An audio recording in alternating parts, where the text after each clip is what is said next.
But as far as the medical coverage, that's part of the program. So what happens is that you apply for the program, and the process, all the paperwork takes a while, and that's why we come out in advance and talk to you about it. The paperwork process itself can take 2 to 3 months to complete the paperwork. Then it goes before a board. You find out within a couple of weeks if you're accepted or not, and then they tell you when they're bringing you into the program. Because there's so many people, so many applicants, you can apply, and if you don't meet the cutoff, you might not get the program this year, you may get it next year.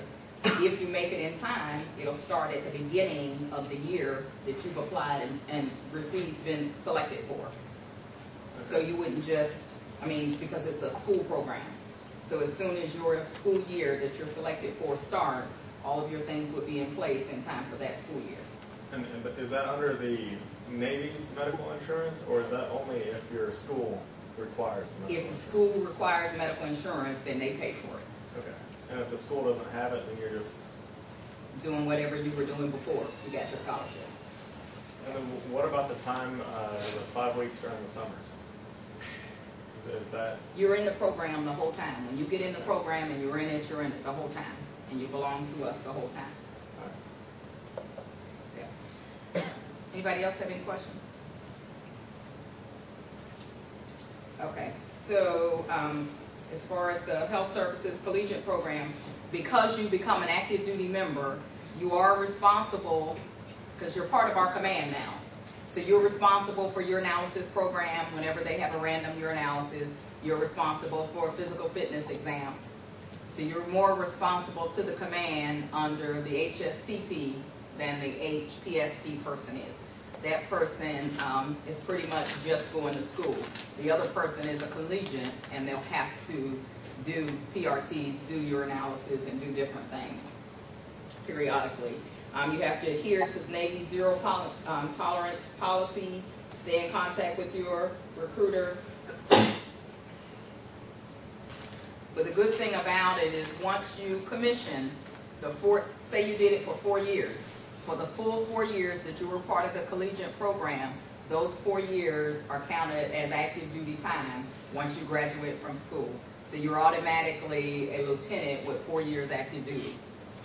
And that makes a big difference in pay, because as soon as you get out and start, you're already, most of the time it takes 4 to 5 years to get in the zone for the next promotion to the next rank. And as soon as you show up on the scene, you're within a year of being in the zone for the next highest rank. So you can be 04 within a year, is that right? Yeah, you're within the zone. Now, whether or not you get selected has to do with you and meeting the criteria. Now, 01, 02, and 03, those ranks, if you don't kill anybody, you go from 01 to 02 in 2 years, and then you go from 02 to 03 in 2 years.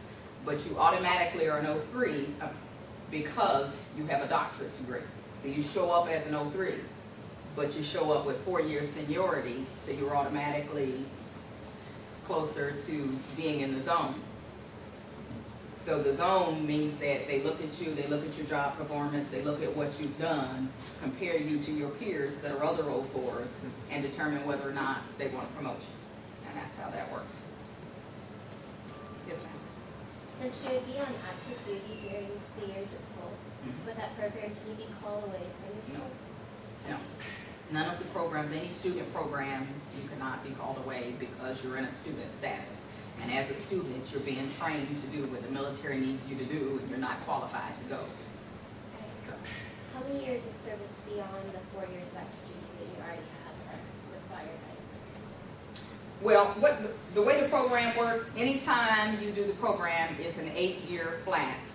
But the other 4 years are the IR thing that's really, and I can't, it's hard to explain what the IRR is because it's really is an inactive ready reserve status. And what it basically means is that if somebody is in that status for 4 more years, your name is on a list somewhere, and somebody may or may not call you on the phone and check and see if you're still alive and well. But it's not a drilling status, it's not a recall status, it's not a reserve status.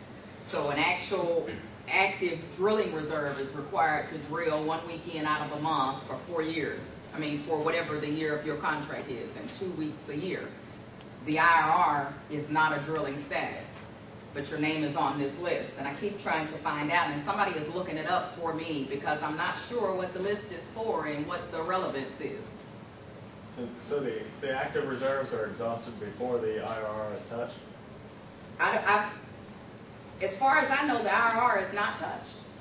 They just muster via phone from time to time. If they lose your contact phone number, they don't do any effort to find you.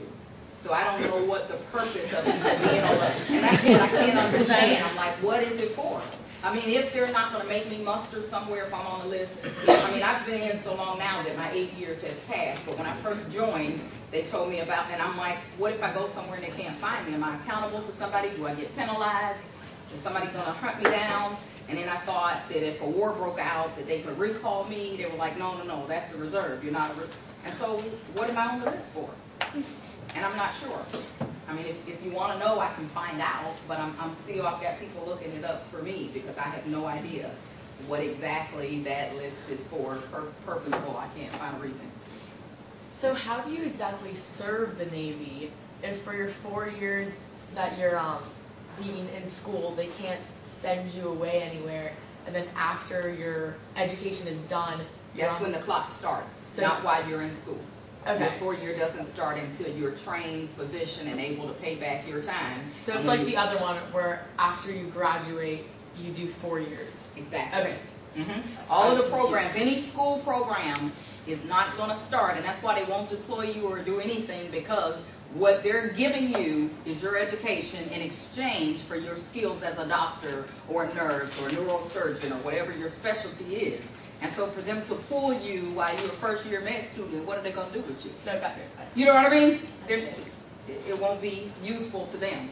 So the point is to train you and get you up to par in whatever your field is, because you have your intellect, we don't have that. So if we find somebody that has the MCATs, that has the grades, that has the determination, that has the drive, the hunger, the thirst for knowledge, and we get you in a program, you need money to go to school, we're able to provide that to you, and then in exchange, we get to use your brain and your skills and your expertise for X number of years. If you want to stay beyond that time, then wonderful.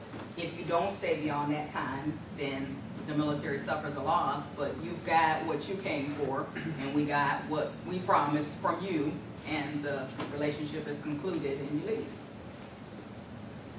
What kind of situations would a military medical professional fit? You mean as far as wartime? So Top line. to normal, where would you be? And then Okay, there's military hospitals in a lot of different places. We've got training hospitals like Naval Hospital in Bethesda, Naval Hospital Jacksonville, we've got one in Balboa in San Diego. We've got a lot of different hospitals. We've got clinics in a lot of different places, some overseas, some in the United States, and a lot of different places. So if you were stationed in the United States somewhere, you could be stationed at any one of those facilities. Most of the time, brand new physicians go to one of the training hospitals. That's where you mostly go. One of the questions a lot of people want to know is if you'll ever have an opportunity, to be deployed, and if you'll ever get put in a dangerous place.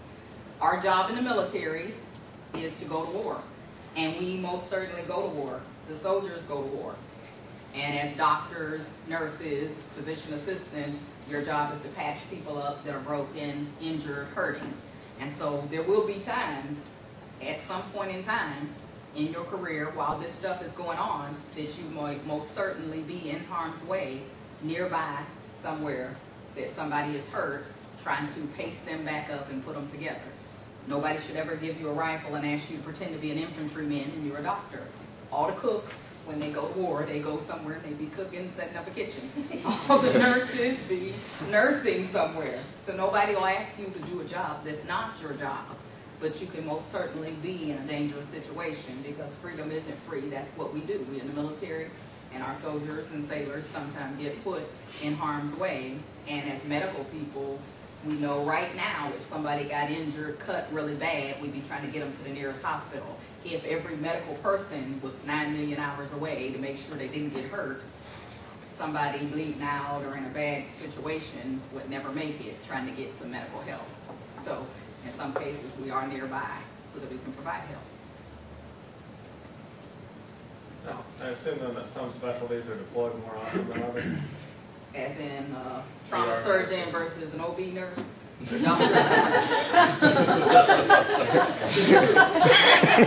It's true. However, one of the things that's funny is that I had a girlfriend that wanted to be a labor and delivery nurse to try to make sure she didn't get to go because pregnant people didn't deploy. But anytime you're in a specialty, you've already learned the basics and you just advanced, which means that when they have billets for deployments, you got a fair share thing. And wherein they may need 4 ortho surgeons, an ER doc, and a general surgeon, and maybe you're a general surgeon, or maybe you do something else, but you can do general surgery. You can deploy in a general surgery billet. If I'm a labor and delivery nurse, I had to learn med-surg before I got to labor and delivery. So if they deployed me, they can put me in a slot that's med-surg because I know med-surg to be able to do labor and delivery. So they wouldn't send me over because you would need a labor and delivery nurse, but you would certainly need a med-surg nurse. And So, is there a pay differential between an orthopedic surgeon and a dermatologist? oh yeah. And so if you were an orthopedic surgeon and got deployed under a general surgery billet, would you get your pay still? It's not like that. Our pay is our pay is our pay. If the military decided to ask me, not that they ever would, but if I went to work one day and my corpsmen were cleaning a bathroom and I went in there and was playing housekeeper for a day, my pay doesn't change. Now for an ortho surgeon, that's a specialty. And so they have bonuses for certain specialties to keep them on board. And I think my ortho doc was getting like $80,000 a year extra above and beyond his normal paycheck just to be there. And so if they got him and they sent him, I mean, number one, you would never have an ortho doc fill a derm billet. It'd be a total waste of money, and nobody would do that. But if, well, my podiatrist, for instance, they had him fill an admin billet. They needed a POMI officer, and they didn't have a POMI officer, so they sent my podiatrist. Now, it hurt me because I was running an ortho clinic, and it pulled my only podiatrist away, so I had to send all these people out in town, but they needed, he hadn't deployed, so they sent him in that particular billet. So he was over there, and he wasn't doing anything with feet, but he was being an administrative officer in that capacity, and his pay didn't change. But if his job had put him in harm's way, then he would have gotten hazardous duty pay. Because he was sitting up at the head shed somewhere way safe, typing away doing paperwork, then he didn't get hazardous duty pay, but he still deployed and he kept his normal paycheck and whatever things went with his normal paycheck. And the possibility of him being deployed in a hazardous situation is slim. Anybody can go anywhere and do whatever their job is. So, and the military has instituted a new computerized system to make sure that if we don't like this guy but we like you, we don't keep rotating him and not sending you. You know what I mean? So you want to do a fair share thing. And so for me as a nurse going to a command, and I have 3 years duty to a 3-year tour at a command, there's an opportunity at least one time while I'm there that I may deploy. Now, in what capacity I may deploy or where I may go, it remains to be seen. It just depends on what comes up while I'm attached to that command. I mean, you can do a 6-month deployment somewhere. You can do, once I went for 3 weeks on a ship in support of Hurricane Katrina. Another time I went to Cuba for 6 months and helped take care of detainees. It just depends on what they need you to do and where your number comes up and it's time for you to go and what they need. But most of the time what happens is a tasker will come out and say we need 4 ortho docs or we need a general surgeon, 2 corpsmen and a so-and-so, and that'll come down and then an email will go out, we need people for this to go here for this amount of time. And then most of the time they ask around, we need somebody for this, anybody want to volunteer? And most of the time you have people volunteering. It's very rare that you get a tasker and nobody wants to go and somebody gets punished and sent. most of the time people are volunteering to go places.